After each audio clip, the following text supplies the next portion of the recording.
Our next guests are very funny and talented writers whose new book, Naked in the Rideshare, Stories of Gross Miscalculations, is available now. Please welcome Rebecca Shaw and Ben Cronengold, everybody.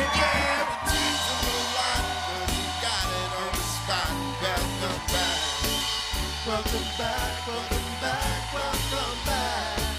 Welcome back, welcome back, welcome back. Welcome back to the show, even though it's the first time. We are so happy to be here. Congratulations on the book, by the way. First of all, let's just say that again. Now, you guys, you were writing partners here at The Tonight Show for 2 years. Yes. I know you straight out of college, and you were the best writers. I love you guys so much. I'm so happy for all your success. And now you're here, you're talking about it. I remember the first time I saw, I think it was a video that went viral. Yes, we gave a graduation speech, and it, you know, Ben and I met freshman year of college, as you know, and we gave this speech that, you know, I was talking about graduation and moving on from college, and You sort of watched me slowly realize that Rebecca's also talking about moving on from me and our relationship. Yeah, it actually happens live. Yeah. She's basically breaking up with you during the speech. Correct. exactly, yeah. And we found out right before we went on stage, essentially, that Hillary Clinton was going to be our graduation speaker, which was unbelievably stressful. And I think we wouldn't have written all of the jokes that we did had we known. Yeah, but you got a big laugh from Hillary. We actually have. It's true. That's her. That's our girl. Yeah, it's getting a giant laugh right there. We actually have a clip from this moment as well. Check this out. We don't have to stop loving Yale. As we take the next steps. Everyone's like, oh, Yale, you're so wonderful. We love how you're always singing and dancing and how good you look in blue. And you look forward to new horizons. I mean, Yale might not be the most well-endowed, but it is up there. Look.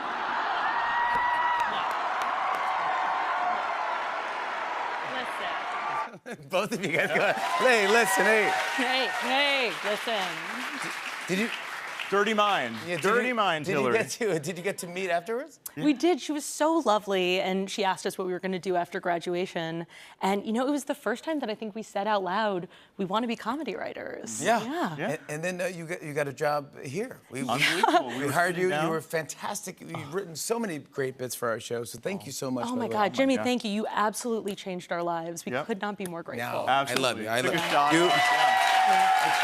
Do you remember the first? Do you remember the first bit that you wrote for the show that got on? It must have been Beto, do you think? Oh my yeah. God, Do you guys remember Beto O'Rourke was running for president? Yeah. Do you You remember? remember when we all thought he was going to be a much bigger part of our lives? Yeah, that's right. Yeah. Yeah, and he, we did an impression. You broke the Beto impression. Jimmy was the first one to do the hands and the standing on the table. Oh, yeah. I'll never forget, we're on set, and Jimmy, you're in Beto gear, and you're watching the real video, and you're saying, guys, Beto's sitting next to his wife. We need to find Beto's wife. And the producers my are gosh, running I remember. around. And Rebecca is tapped to play Beto's wife. Our third day on the show, we're already on cloud 9. Hair and makeup comes to whisk Rebecca away and leave me totally alone on set.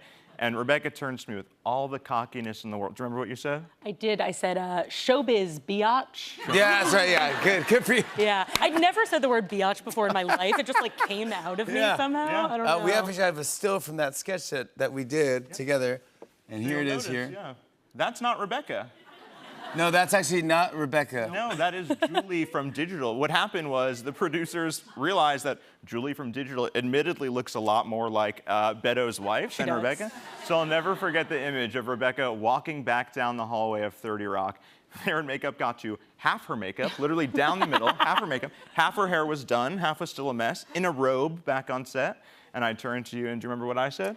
You said showbiz, biatch. Yes. That's exactly right. It's showbiz.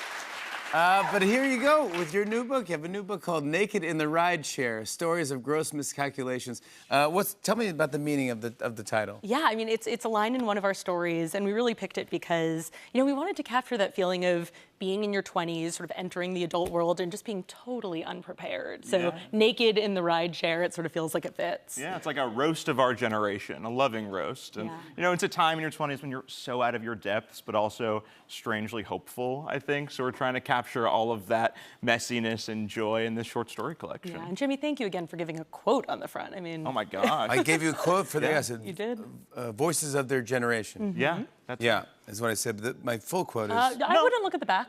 I don't think have it's to flip just you left it there. Well, the back, my full quote is voices of their generation, except for Greta Thunberg and Malala Amanda Gorman. You know what? I take it back. You took it back. You took it back. Yeah, I did. Yeah. I did take it Yeah. back on the back of the book there. And that yeah. is fair. Yeah, that's fair. Yeah, okay, that's fair. Yeah, perfect. Yeah. But it's so many great stories and funny stories in here. I want to give everyone kind of an idea of what kind of a book this is. We have Dr. Seuss teaches sex ed. Yeah. We have my college friend, the Pope. I like this. It happened to me. My goop jade egg hatched into a tiny white woman. You know how that happened? Yeah, it happens to the best. It happens, yeah.